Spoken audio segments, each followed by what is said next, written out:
Merhaba arkadaşlar, kanalımıza hoş geldiniz. Bergüzar Korel Müge Anıl gibi televizyoncu olacak. Gazeteci Birsel Altuntaş'ın haberine göre Bergüzar Korel daha önce ertelenen Kanlı Yayın adlı dizi ile kamera karşısına geçiyor. Bu kez çekimlere hazırlanan dizide ilk yerli dizi içeriği olmaya özelliğini taşıyor.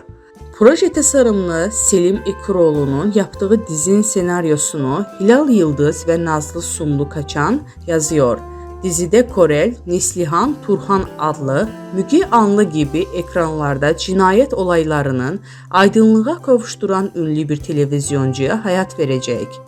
Bizden bu kadar arkadaşlar. Videoların devamını gelmesini istiyorsanız kanalımıza abone olmayı unutmayalım. Hoşça kalın.